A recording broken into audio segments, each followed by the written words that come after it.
안녕하십니까, 윤석준 변호사입니다. 개인회생이나 개인 간이회생을 하게 될 경우에는 이제 개인회생 같은 경우는 이제 3년 또는 5년간 변제를 하게 돼 있고, 그리고 개인 간이회생 경우에는 10년간 분할 변제하도록 되어 있기 때문에 장래 그러니까 소득이 있어야 있다는 전제가 확실시 돼야 됩니다. 그래서 개인 회생이나 개인 간이 회생을 신청하려면 수입이 있어야 되거든요. 소득이 있어야 됩니다. 자, 그러면 개인이면 급여소득이 있을 것이고, 그 다음에 사업소득이, 영업소득으로 나눌 수가 있겠죠. 자, 그러면 핵심 키워드는 이겁니다. 정기적이냐, 그리고 확실하냐, 또는 계속적이고 반복적이냐, 수입이, 성격이. 자, 요 키워드만 기억해 주시면 내가 개인회생을 신청할 수 있나? 아니면 개인 간이회생을 신청할 수 있나? 이제 내 소득의 성질을 알 수 있을 겁니다. 우선은 일단 여기서 제가 예를 들어 볼 텐데, 연금 수급자 있잖아요. 연금 수급자 같은 경우는 연금의 규모에 따라서 수입으로 인정이 될 수가 있습니다. 왜냐하면 정기, 확실, 계속, 반복. 그래서 개인회생을 신청할 수가 있습니다. 근데 기초생활수급자인 경우에는 정부로부터 생계비를 지원받잖아요.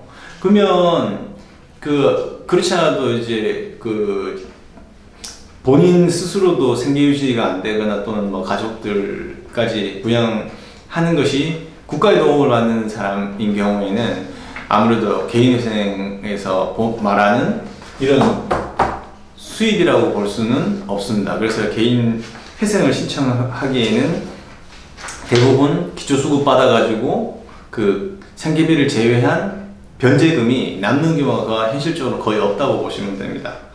그 다음에 이제 장래 증가하는 소득에 대해서 어떻게 할 거냐. 소득이 이제 급여를 받는 사람이라면 이제 임금 상승률에 따라서 상승을 하잖아요. 그리고 사업소득은 좀 불규칙합니다. 또 매출이 떨어질 수도 있고 올라갈 수도 있기 때문에.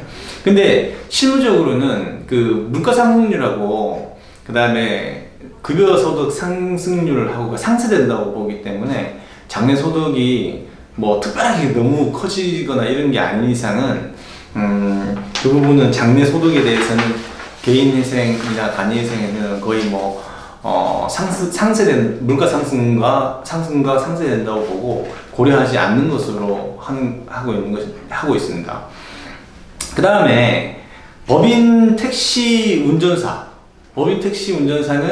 택시 기사는 회사에 산학금을 넣죠. 산학금을 넣고, 산학금 초과는 자기 수입이 됩니다. 그죠? 그리고 회사로부터, 법인으로부터 기본적인 월 급여를 받죠. 그래서 법인 택시 운전사가 개인회생이나 개인 간이회생을 한다면 산학금으로 넣고 초과된 수입하고 택시 법인으로부터 받는 급여하고 모두 수입으로 합산을 해야 됩니다. 그리고 이제 도박, 마약 제조, 판매, 그다음 무허가 도박 사이트, 이런 걸 통해서 소득을 얻는 경우에 개인회생을 시켜주면 국가가 범죄 행위를 어떻게 하는 거예요? 이건 범죄 행위를 용인하는 셈이잖아요. 이런 경우는 개인 간이회생 신청할 수 없습니다. 그리고 아르바이트, 파트타임 종사자, 비정규직이나 일용직, 이런 분들도 고용 형태하고, 그 다음에 소득 신고 이런 거 전혀 관계없이 개인회생을 신청할 수가 있는데, 수입이 정기적이고 확실하냐, 계속적이고 반복적이냐, 자, 이것만 요건을 충족하면은 개인회생, 개인 간이회생을 신청할 수 있습니다. 그리고 이제 정년이 임박한 급여 소득자 있죠. 그러면은 개인회생에서는 변제 기간이 3년 또는 5년이니까 그 기간까지 정년 안에 들어와 있으면은 당연히 신청할 수 있고, 개인 간이회생인 경우에는 10년 분할 변제이기 때문에 정년이 중간에 변제 기간 동안에 끝나버리면 그 후에 이제 소득을 어떻게 마련할 것인가, 이런 부분에 문제가 될 수 있습니다. 다만 이제 정년이 끝나고 나면 뭐가 나오냐면 이제 퇴직연금이나 퇴직금 같은 게 나오잖아요. 그러면 이제 그런 부분을 변제 재원으로 사용하겠다, 그렇다고 하면 또 개인회생이나 개인 간이회생을 신청할 수 있습니다. 그 다음에 이제 문제는 이제 최근 취업자인데, 그간에 이제 아예 직업이 없다가 이제 새로 취업할 거나, 아니면은 기존에 뭐 한 500만 원 받다가 갑자기 300만 원짜리로 이직을 했다거나, 이런 경우에 이제 조금 문제가 되는데, 개인회생 신청 직전에 허위로 이렇게 취업하는 경우도 있습니다. 그럴 경우에는, 그리고 잘 월급 500만 원 받다가 갑자기 300만 원짜리로 회사를 옮겨가지고 급여가 이제 줄어들어서 변제금을 적게 하려고 하는 그런 경우들도 있거든요. 자, 이런 경우들은 물론 개인회생, 개인 간이회생 신청할 수 있습니다. 다만 개인회생에서는 이런 경우에 대비해서 직장이 변경돼서 소득이 증가할 경우에 대비해서 변제 계획 변경안을 제출할 의무를 부과하거나 1년 단위로 소득 상황을 보고하는 의무를 부과하고 있습니다. 그래서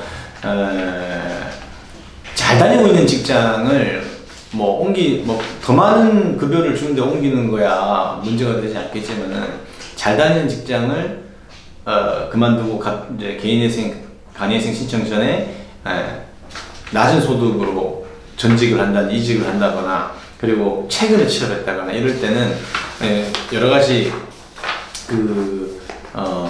그게 허위인지 아닌지도 조사할 뿐만 아니라 1년 단위로 소득 보고를 하도록 되어 있기 때문에, 소득증명원이라든지 건강보험료 이런 거 납부 이런 거 떼면 소득이 밝혀지거든요. 그러니까 개인회생, 간이회생 신청할 수 있는 사람은 소득이 정기, 확실, 계속, 반복, 요거만 확실히 아시면 내가 신청할 수 있는 소득 형태를 가지고 있구나 아실 수 있을 겁니다.